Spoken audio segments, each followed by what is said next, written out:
I told you in the video that we're going to cover the scripture where Jesus said, I'm sending you out as sheep amongst wolves. Didn't he? So be as shrewd as a serpent, but as gentle as a dove. Okay? Here's my concern. My concern is I see one more than the other. I reckon we've got the dove bit down pat as a group of people. In fact, we're so dove that we're almost a doormat. Okay? However, he calls us to be both. And you know what I like most about the fact that he used the word serpent? Where else is the serpent? Oh, that'll mess with your head, won't it? So we are called to be as gentle as a dove and as shrewd as a snake. How do we rationalize that? How do we rationalize that in business? Because you would think shrewd. Now, shrewd has a really bad connotation in modern society. Okay, if you're a shrewd businessman, it almost paints a picture that you use trickery and manipulation to win deals.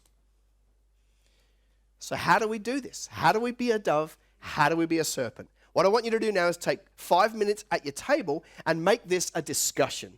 How do we rationalize being a dove and being a serpent and being successful in business all in one? Take a couple of minutes and discuss it at your table. Let's go. What I'd like to do now is, remember how everybody said they were going to play full out? Did everybody say that? See at the back of the room there's a little microphone? The reason why that's there is for the next 2 days, I'm going to get you out of your comfort zone, which you've given me permission to do because you told me you'd play full out, right? So now I can expect every single one of you to jump up at some time over the next 2 days. Some of you are already like, yay, I get to talk in a microphone. And some of you are like, dang, I hate that stuff, all right? This is what I want you to do.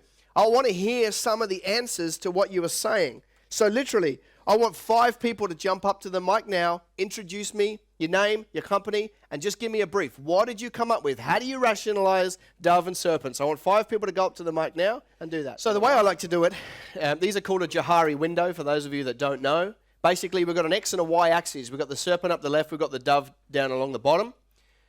And basically, what we need to be looking at is how do we rationalize where we sit? Now, I know most of you will be like, yeah, I'm absolutely brilliant at both. Well, you're not.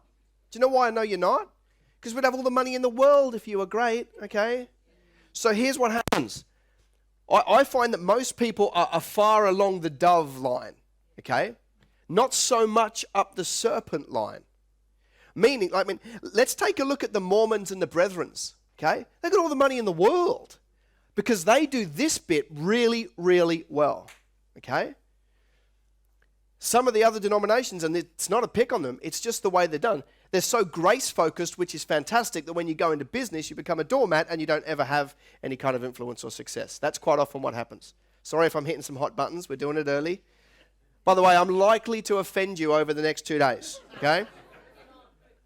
The thing is, if I haven't by the finish of tomorrow, come and see me and I'll do it to you personally, okay?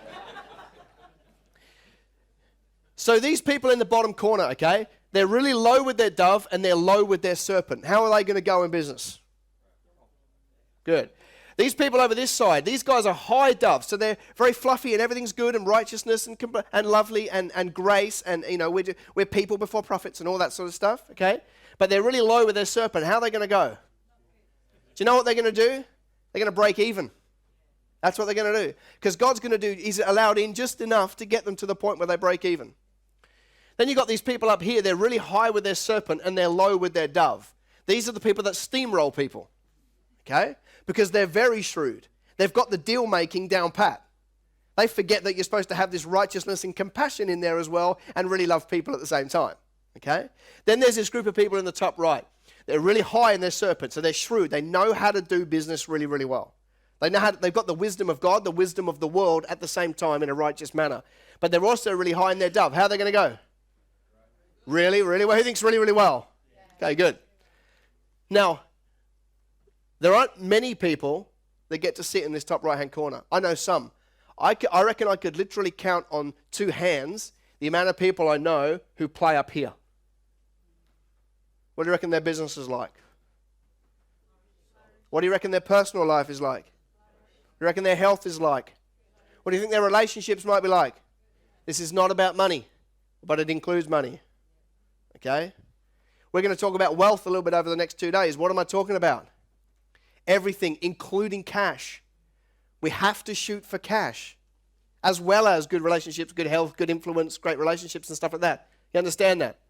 We have to shoot for cash. We cannot leave the cash on the table, because there is a scripture, I swear I read it once, I can't find it these days. It says the workers are plenty, but the cash is few. I'll prove that point to you. Just give me a show of hands right now if you would do more good than you currently do if you had more money. Have a look around. There we go. Okay? That's why the biggest gap in the kingdom right now is not a people with the desire to help. It's cash. Now, we're not shooting for it from a cash perspective, because that's just a Babylonian system set up by Nimrod, if you remember. But we have to be smart and go with the system of the time to get the influence of the time. Okay? If it was Russian tomatoes that we traded around the world, we've got to go fight for more of them. But it's not, okay? It's this thing called money. So we have to be smart and shrewd with this if we ever want to have enough to be able to go and do the things that we talk about, okay? But not at the expense of the rest of the stuff. So we'll talk a little bit about how that works a little bit later. So the downside, of course, is that if you are, I want to make it practical for you. If you're too far along the dove line and not far enough up the serpent line, you're likely to make the kind of mistakes like you keep staff members that are underperforming for too long because you're supposed to love them. Okay? You know that person that owes you money and they keep promising they'll pay and they won't? You let them off because we're a grace-based organization rather than a law-based organization. That makes sense? This is dove. This is not shrewd. Okay? By the way, you don't have to steamroll them and take them to court either. What I'm talking about is finding some middle ground. Whereas the trip side is that if you're a serpent-based, if you're more serpent than you are dove, then when a staff member's underperforming, you just cut them. Don't pay redundancies. Don't care about work cover, just get rid of them, get them out, get a new one in. They've got to perform, okay? You will steamroll people by your very nature, which is why what we're talking about here is having a perfect balance of both. You must be shrewd in an organization. You must be shrewd in negotiations. You must be shrewd in deal making, but not at the expense of being a dove. You must be wise. You must be gentle at the same time. By the way, is this easy? No, flipping way is it easy. But let's talk a little bit about Daniel. Daniel, has anybody read the story? It's in the front half of the book, for those of you that haven't read it, okay?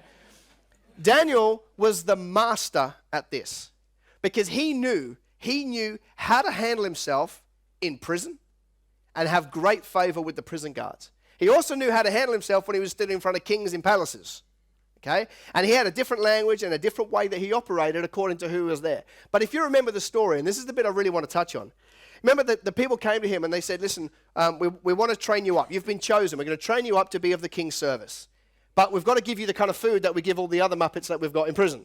And he said, he didn't say no. He said no, but what he did was he designed what I call a righteous alternative.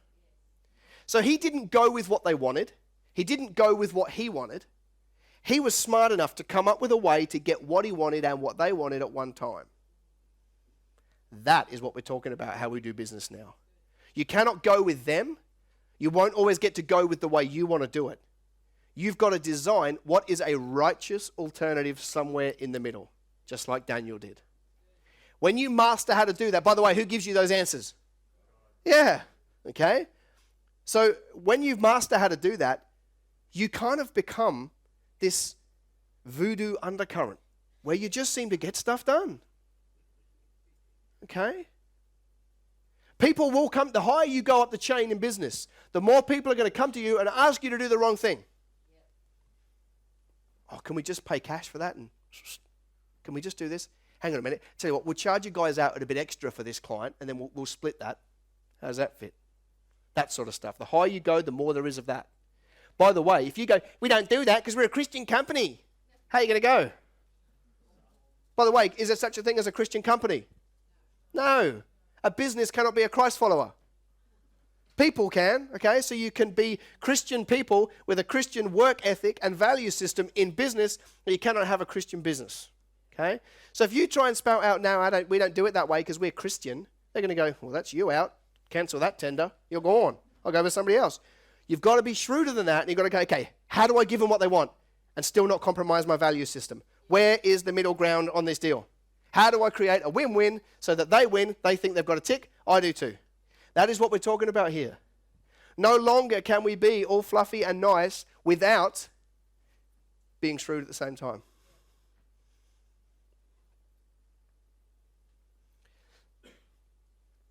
You know, it surprises me the amount of people that are Christians in business who still don't believe that a deal should be a win-win.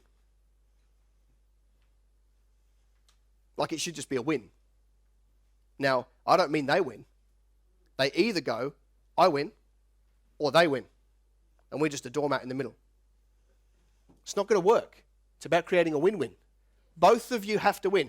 Both of you, there's got to be enough money in a deal so that both make a profit. Why? Because if you burn a relationship, what have you burnt?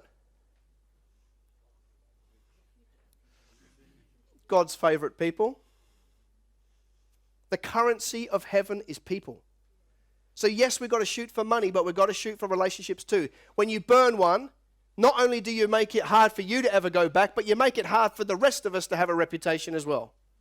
Because what do people think if they know you're a Christian, you do the wrong thing? All Christians are the same. We're not, okay? But that's just what happens. We get tarnished with the same brush. We cannot afford to do that.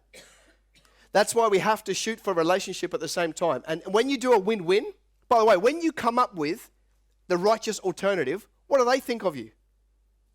An absolute genius. Okay? By the way, does that open the door for some influence and relationship? Is that what God wants? That's the Great Commission for us as business people. So open the relationship enough that we can get some influence in there. By the way, I'm not saying preaching with the 4 spiritual laws. There may be a time for that, but that's not really how it works anymore. Sorry if you're still doing that one. Okay? It's about living it out now. By the way, people are so desperate, even though they never tell you, they are so desperate that when they see a glimpse of what you stand for, they'll be so attracted to it. It's like flies and jam. When they come to you, is it a little bit easier? Because they ask you a question.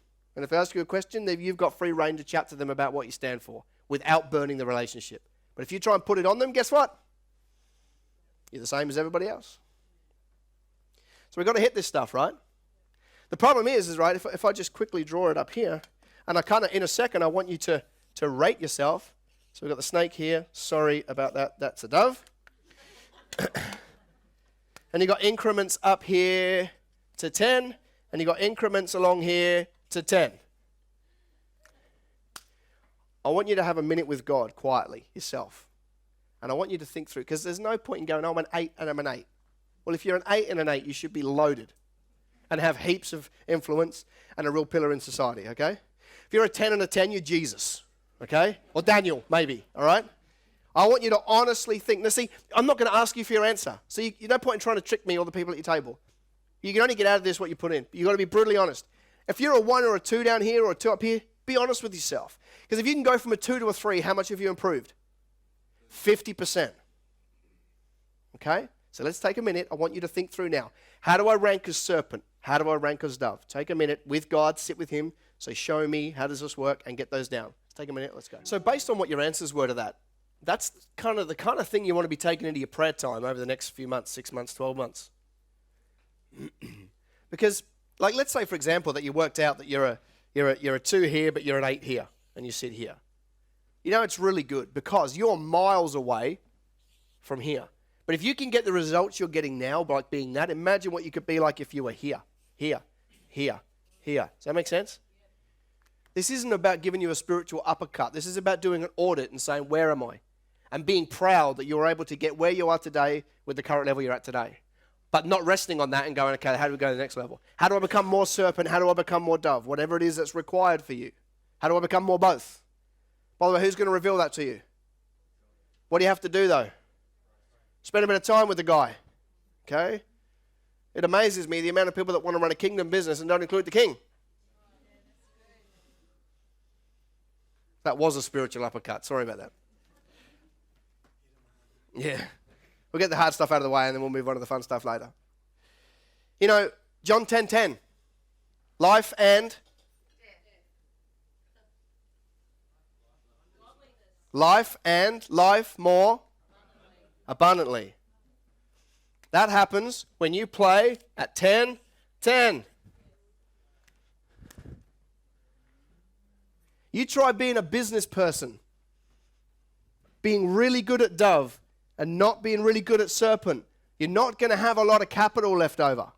And you're not going to have a great level of influence. So you are likely to be unfulfilled for the rest of time because you know you could do better.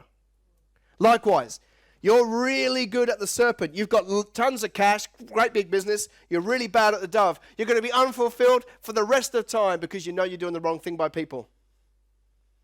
It's about rationalizing both. And when you get up to here, closer you get to John 10:10, the more fulfilling life will become. It will become life more abundantly for you. So I want to check in with you. How are we going? Give me a hand if you've learned something so far. Okay, very good. That's 2 hands. Very good.